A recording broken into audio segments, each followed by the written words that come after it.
ஆனா end of the டே இயேசு முன்னாடியே சொல்லியிருக்கிறாரு, ஒருவனை என்கிட்ட ஜீவன் எடுக்க முடியாது, நானா கொடுத்தாதாங்கிறாரு. அப்ப சிலுவையிலையும் அவர்தான் தன்னுடைய ஆவியை பிதாவின் இடத்தில் கொடுக்கிறார். மூணாவது நாள் இயேசு உயிரோட எழுந்தார். இதுலதான் கிறிஸ்தவமே நிக்குது. டெத்ல இல்ல, ரிசரக்ஷன்ல நிக்குது, உயிர்த்தெழுதல் நிக்குது. இந்த உயிர்த்தெழுதல் எப்படி எழுந்தார்னு தெரியுமா? அவர் உயிர்த்தெழுதலை பத்தி ஒரு வசனம் இருக்குது. இயேசுவை எழுப்புனது யாரா? தேவனுடைய ஆவியா. தேவனுடைய ஆவியானவர் இந்த சரீரத்திற்குள்ளே போய் இந்த சரீரத்தை மறுபடியும் எழுப்பி கொண்டு வருகிறார். ரத்தம் ஃபுல்லா போயிருச்சு, தண்ணீர் ஃபுல்லா போயிருச்சு. ஆனா மூணாவது நாள் ஆள் எந்திரிச்சு வந்து பேசுறாரு. இவரை எழுப்பி கொண்டு வந்து பேச வச்சது என்ன தெரியுமா? ஜீவனுடைய ஆவியின் பிரமாணம்.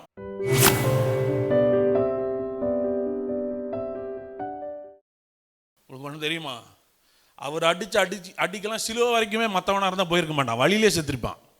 அந்த அடிச்சு சும்மா உடம்பு ஃபுல்லா காயம் கிழிச்சு எலும்பு தெரியற அளவுக்கு அடிச்சு மேல தொங்கினா ஒரு மனுஷன் பேசுறாரு, என் தேவனே என் தேவனே ஏனென்னை. அந்த எக்ஸ்ட்ரீம்ல ஒருத்தனால வாயை திறந்து பேசவே முடியாது. அவ்வளோ டார்ச்சருக்குள்ள போயிருக்கிறாரு. எந்த மனிதனும் அந்த டார்ச்சர்ல செத்துருவான். ஆனா இயேசு இன்னும் பேசி கொண்டிருக்கிறார். ஆனா எண்ட் ஆஃப் த டே இயேசு முன்னாடியே சொல்லியிருக்கிறாரு, ஒருவனை என்கிட்ட ஜீவன் எடுக்க முடியாது, நானா கொடுத்தாதாங்கிறாரு. அப்ப சிலுவையிலையும் அவர்தான் தன்னுடைய ஆவியை பிதாவின் இடத்தில் கொடுக்கிறார்.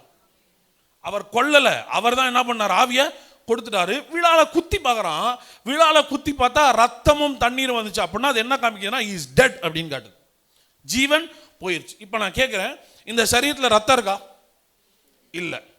தண்ணீர் இருக்கா? ரத்தமும் தண்ணீர். உங்களுக்கு தெரியுமா, நம்ம பாடியில் அதிகமா இருக்கிறது தண்ணி, அதுக்கப்புறம் பிளட் குறைஞ்சா ஏன் பிளட் ஏற்றணும்னு சொல்றாங்கன்னா, பிளட் குறைஞ்சிட்டு இருந்தா செத்துருவீங்க. பழைய ஏற்பாட்டில் ஒரு வார்த்தை போடப்பட்டிருக்கிறது, மாம்சத்தின் உயிர் எதில் இருக்கு? மாம்சத்தின் உயிர் எதில் இருக்கு? அதனால தான் நீங்க நம்ம பிளட் டெஸ்ட் எடுக்கிறோம். இப்போ நான் சொல்லித்தர லாவை புரிஞ்சுக்கிட்டீங்கன்னா உங்களுக்கு பிளட் டெஸ்ட் தேவையில்லை.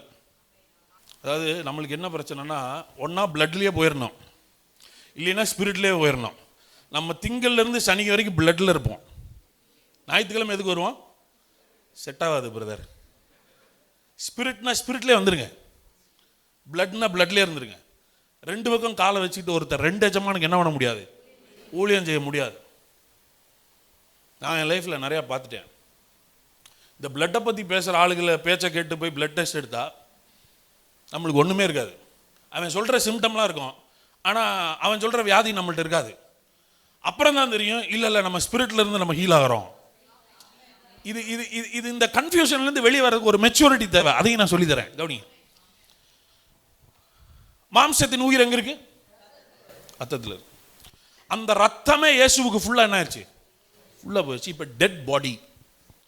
இந்த பாடியை வாங்கி செக் பண்ணி மறிச்சிட்டாருன்னு சொல்லி அவருக்கு சேலைகள் எல்லாம் சுத்தி அவருக்கு அடக்கம் பண்றதுக்குன்னு ஒரு இடம் இருந்துச்சு. அந்த இடத்துல போய் அடக்கம் பண்ணி உள்ள வச்சுட்டாங்க.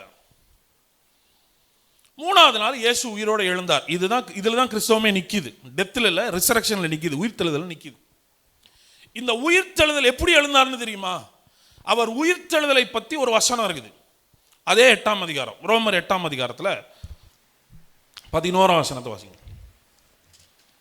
அன்றியும் இயேசுவை மரித்தோரிலிருந்து எழுப்பினவருடைய ஆவி உங்களில் வாசமாயிருந்தால், அன்றியும் இயேசுவை மரித்தோரிலிருந்து எழுப்பினவருடைய ஆவி உங்களில் வாசமாயிருந்தால், கிறிஸ்துவை மரித்தோரிலிருந்து எழுப்பினவர் உங்களில் வாசமாயிருக்கிற தம்முடைய ஆவியினாலே சாவுக்கு ஏதுவான உங்கள் சரீரங்களையும் உயிர்ப்பிப்பார். கவனிங்க. இயேசுவை எழுப்பினது யாரா? தேவனுடைய ஆவியா. தேவனுடைய ஆவியானவர் இந்த சரீரத்திற்குள்ளே போய் இந்த சரீரத்தை மறுபடியும் எழுப்பி கொண்டு வருகிறார். இப்போ பாட்டிலில் ரத்தம் ஏற்றினாரா இல்லையா? கன்ஃபியூஸ் ஆகுறீங்க பார்த்தீங்களா? ஆவியான டக்குன்னு வந்து பெட்டை போட்டு சும்மா பாட்டிலாக ரத்தத்தை இறக்கி உயிரோட கொண்டு வந்துட்டாருங்க. இல்லை. சில இடத்துலலாம் நம்ம ஹாஸ்பிட்டல் அட்மிட் ஆகிருக்கும்போது டாக்டர் சொல்கிறாங்க, சீக்கிரமாக 2 பாட்டில் ரத்தம் கொண்டுவாங்க. ஏன்னா குறைஞ்சிட்டே இருக்கு. ஏன்னா பிளட் நாங்கள் கொடுக்கணும். பிளட் லாஸ் ஆச்சுன்னா ஜீவன் போயிட்டு இருக்குது. இவருக்கு ஃபுல் ஜீவன் என்ன ஆயிடுச்சு? போயிருச்சு. ரத்தம் ஃபுல்லா போயிருச்சு, தண்ணீர் ஃபுல்லா போயிருச்சு. ஆனா மூணாவது நாள் ஆள் எந்திரிச்சு வந்து பேசுறாரு. இவரை எழுப்பி கொண்டு வந்து பேச வச்சது என்ன தெரியுமா? ஜீவனுடைய ஆவியின் பிரமாணம். ஆமாம்.